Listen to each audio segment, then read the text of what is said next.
गांव में महेश नाम का व्यक्ति अपनी बीवी रमा, 6 साल की बेटी पिंकी और 8 महीने के बेटे बिट्टू के साथ रहता है। जिंदगी एक पल में कितनी बदल जाती है, इसका सबसे बड़ा उदाहरण है महेश।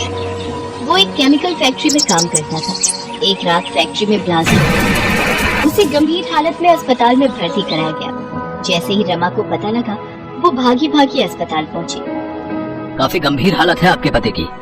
हम अपनी तरफ से पूरी कोशिश कर रहे हैं, आप भगवान पर पूरा भरोसा रखिए। महेश बच तो गया, लेकिन इस हादसे में उसने अपना पैर भी खोया और अपनी नौकरी भी। घर में जो भी जमा पूंजी थी वो उसके इलाज में खर्च हो गई। पिछले 3 महीनों से वो बेरोजगार है। इन 3 महीनों में उसने नई नौकरी ढूंढने की बहुत कोशिश की, लेकिन एक अपाहिज को कोई भी नौकरी नहीं देना चाहता था। अब तो बारिश का मौसम भी शुरू हो गया था। इस मौसम में उसे एक जगह से दूसरी जगह जाने में बहुत दिक्कत होती थी, क्योंकि सड़कें पूरी तरह पानी से भर जाती। आज भी वो परेशान अपने घर लौट रहा था। आज भी मुझे कोई काम नहीं मिला। सब लोग मुझसे ऐसे नजरें चुराते हैं जैसे कि मैं कोई भूत हूँ। अरे अपाहिज को जीने का हक नहीं है क्या? वो और उसका परिवार क्या भूखा मर जाए? महेश बार बार की असफलता से परेशान हो चुका था। उसका मकान मालिक 3 महीने का किराया वसूलने हर दूसरे दिन उसके घर आ जाता था। साथ ही घर खाली करवाने की धमकी भी देता था। कल शाम भी वो आखिरी चेतावनी देकर गया था। इधर घर में अनाज का एक भी दाना नहीं था। पिछले 2 दिन से पूरे परिवार ने कुछ भी नहीं खाया था। उसे कुछ भी समझ नहीं आ रहा था कि अब वो क्या करे। वो ये सब सोचते सोचते जा ही रहा था कि तभी जोरों की बारिश शुरू हो जाती है। मुझे उस चाय की टपरी के नीचे छिप जाना चाहिए। कहीं बारिश में तबीयत खराब हो गई तो लेने के देने पड़ जाएंगे। वो चाय की टपरी के नीचे जाकर खड़ा हो गया। चाय की टपरी वाला चाय के साथ पकौड़े भी बना रहा था। लोग चाय के साथ पकौड़े खाते हुए बारिश का मजा ले रहे थे। उसे पता था कि घर में कुछ भी खाने के लिए नहीं है। उसने अपनी जेब में हाथ डाला तो उसे बहुत 10 रुपए का पुराना नोट मिला। 10 रुपए ही है जेब में। क्या करूं मैं? हम मियाँ बीवी तो पानी पीकर भी रह लेंगे, लेकिन जब मैं उसके लिए पकौड़े ले जाऊंगा तो वो बहुत खुश होगी। पहले उसने बहुत सोचा, फिर उसने उन पैसों से पकौड़े खरीद लिए। थोड़ी देर बाद बारिश बंद हो गई। फिर वो पकौड़े लेकर घर पहुंचा, लेकिन घर के बाहर पहुंचते ही उसकी आंखों में आंसू आ गए। उसके बीवी बच्चे घर के बाहर खड़े थे और उसका 8 महीने का बेटा बिट्टू अपनी माँ की गोद में लगातार रोए जा रहा था। पिंकी सहमी हुई अपनी माँ का आंचल पकड़कर खड़ी थी और उनका मकान मालिक उनका बचा खुचा सामान सड़क पर फेंक रहा था। उसकी बेटी ने जब उसको देखा तो वो भागते हुए महेश के पास आई और रोते हुए कहने लगी, पापा देखो ना, अंकल ने हमें घर से बाहर निकाल दिया और वो हमारा सामान भी बाहर फेंक रहे हैं। और जो मेरी छोटी सी गुड़िया थी ना, जो आप लाए थे, अंकल ने उसे भी नाले में फेंक दिया। महेश ने अपनी बच्ची को चुप करवाया और जाकर मकान मालिक के पैरों में गिर पड़ा। ये आप क्या कर रहे हैं मालिक? इस तरह हमें बेघर मत करिए। चुप कर, पहले 3 महीने का किराया हाथ में रख, फिर बात कर। मैं जल्दी ही आपके सारे पैसे चुका दूंगा। चुप कर, पिछले 3 महीने से तुम्हारी ये बात सुन सुनकर मेरे कान पक गए। तभी मकान मालिक की नजर महेश के हाथ में कागज में लिखे पकौड़ों पर गई। उसे देखकर उसका पारा चढ़ गया। अरे रे रे, कितना झूठ बोलते हो तुम लोग। मेरा किराया देने के लिए तुम्हारे पास पैसे नहीं है, और पकोड़ा पार्टी करने के लिए पैसे। चलो निकलो यहाँ से, कार कहीं के। ये कहकर उसने उन पकौड़ों को उसके हाथ से छीनकर फेंक दिया। फिर वो अपने घर में ताला लगाकर निकल गया। महेश और उसकी पत्नी गिड़गिड़ाते रहे, लेकिन वो तो निर्दयी बना रहा। अब हम कहाँ जाएंगे जी? पता नहीं रमा, लेकिन कहीं तो जाना होगा ना। छोटा मोटा सामान अपने सिर पर उठा वो सड़क पर निकल गए और तभी एक बार फिर से जोरों से बारिश शुरू हो गई। वो बारिश से बचकर कहीं छिपना चाहते थे, लेकिन कहीं दूर दूर तक कोई जगह नहीं।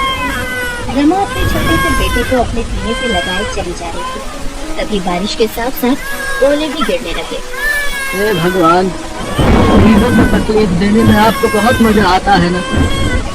बारिश तो हो ही रही थी, अब ओले भी पड़ने लगे। लेकिन तभी महेश की नजर सड़क पर पड़ी सीमेंट की पाइप पर गई। उसने सबको पाइप में चिपकने के लिए कहा, लेकिन पाइप तक पहुंचने से पहले दुर्भाग्य से ओले का एक बड़ा सा टुकड़ा पिंकी के सिर पर गिर गया।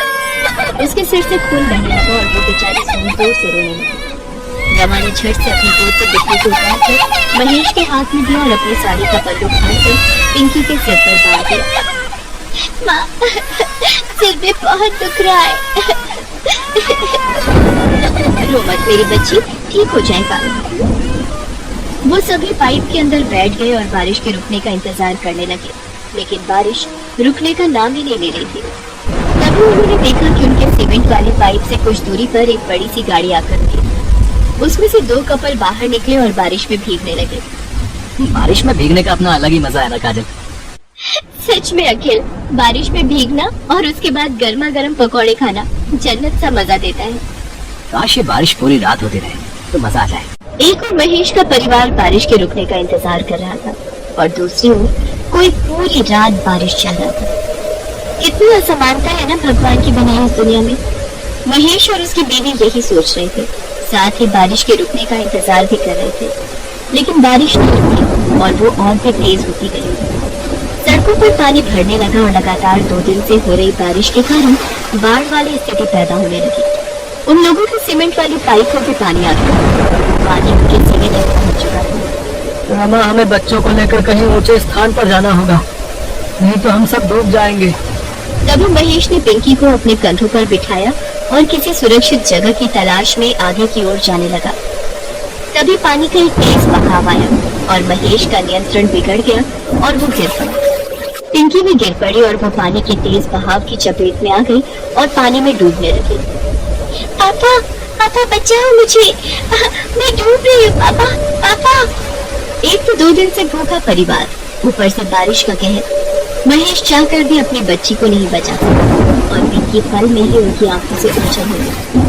पिंकी, पिंकी कहाँ हो तुम? पिंकी, हाय मेरी बच्ची। लेकिन पिंकी ने कोई जवाब नहीं दिया। आज महेश खुद को बहुत ही असहाय महसूस कर रहा था और एक असहाय पिता की तरह ऊपर आसमान की तरफ देखकर कहने लगा, भगवान तुम्हें जरा भी दया नहीं आती क्या? हम गरीबों पर पूरे पत्थर हो गए हो क्या?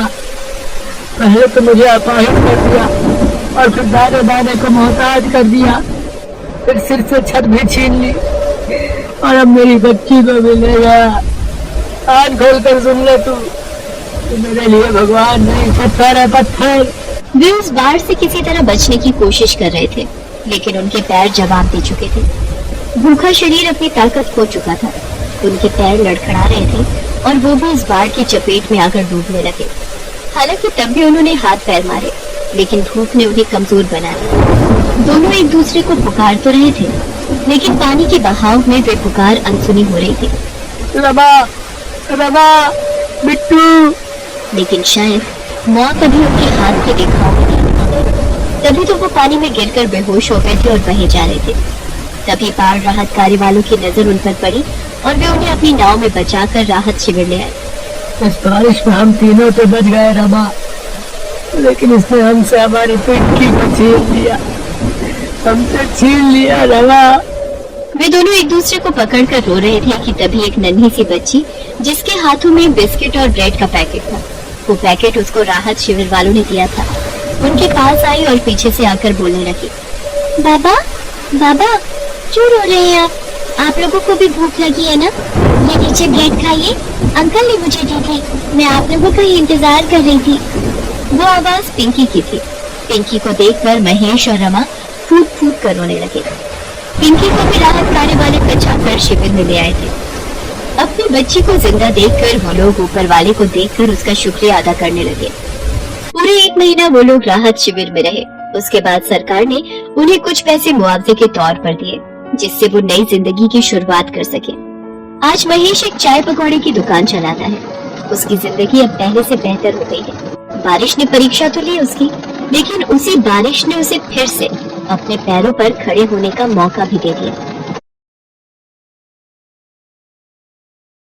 बिहार के गोपालगंज में रामदीन नाम का एक गरीब मजदूर रहता था। परिवार में उसकी पत्नी मंगला और बेटी निशा थी। मंगला, कुछ खाने को दे दे, फिर मैं जाकर देखूं, शायद कोई मजदूरी का काम मिल जाए। तेरा यूं भूखा रहना भी होने वाले बच्चे के लिए गलत है, इसलिए अब मुझे रोजाना कड़ी मेहनत मजदूरी करनी ही होगी। अरे तुम मेरी चिंता मत किया करो, तुम दोनों के साथ थोड़ा बहुत खा तो लेती हूँ। ये देखो, आधी चाय तुम्हारी आधी चाय मेरी। ये थोड़ी सी भुजिया रखी है, चाय के साथ खा लो। माँ भूख लगी है, कुछ खाने को दो ना। रुक, मैं तेरे लिए रोटी बनाती हूँ, फिर तू खा लेना। मंगला आटा कहाँ है जो तू रोटी बनाएगी? एक रोटी का रखा हुआ है जी, वही खिला दूंगी। आप चिंता मत करो, आप काम ढूंढने जाओ। क्या करूँ, क्या खिलाऊंगा मंगला और निशा को? मंगला का भी पूरा टाइम है, वो बेचारी कुछ नहीं कहती। रामदीन बाजार में मजदूरी का काम ढूंढने निकलता है। वो एक दो दुकानों पर काम मांगता है। एक गोदाम में उसे बोरियां ढोने का काम मिल जाता है, पर गोदाम दुकान से कुछ दूरी पर था। देखो, ये दुकान का लड़का तुम्हें गोदाम पर ले जाएगा। हाँ, तुम्हें गोदाम की बोरियां यहाँ दुकान पर लाकर लगानी है, ठीक है?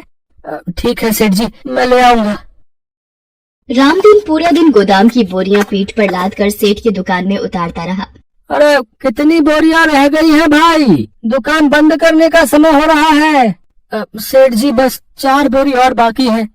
रामदीन सारी बोरियां दुकान पर रख देता है। सेठ रामदीन को बदले में 300 रुपए देता है। उन रुपयों से रामदीन कुछ खाने का खरीदता है और घर जाता है।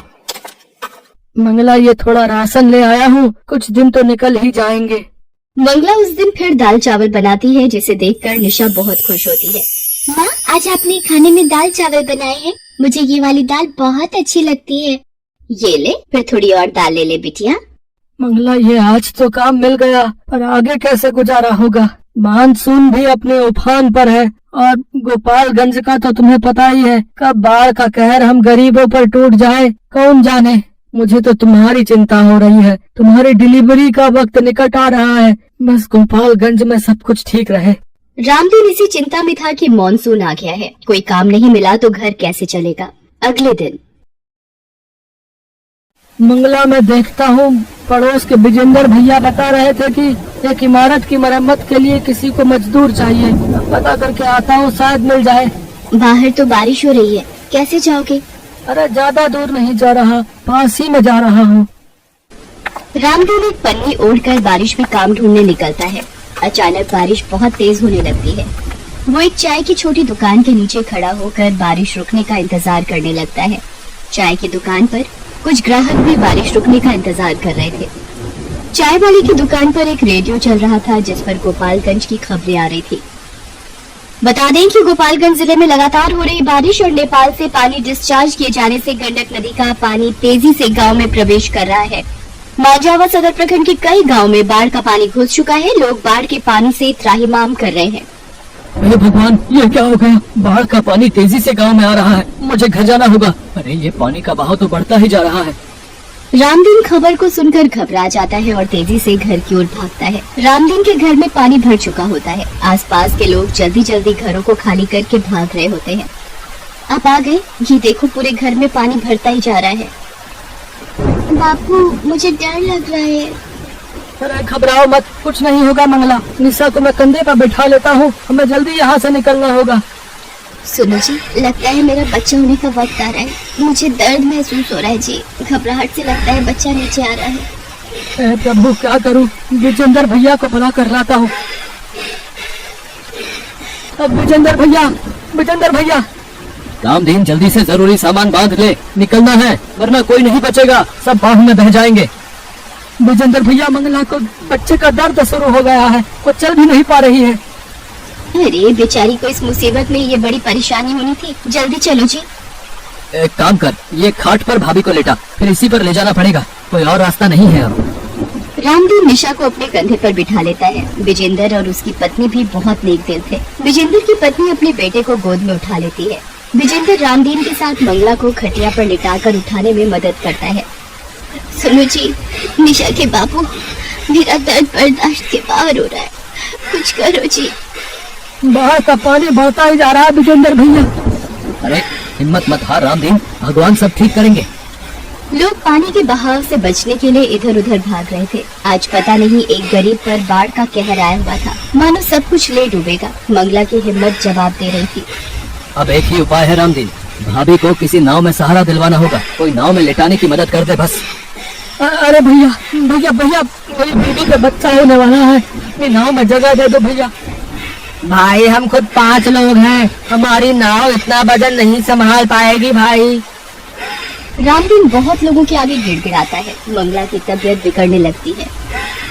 मंगला हिम्मत रख विजेंद्र भैया, मेरी मंगला को कुछ हो गया तो मैं।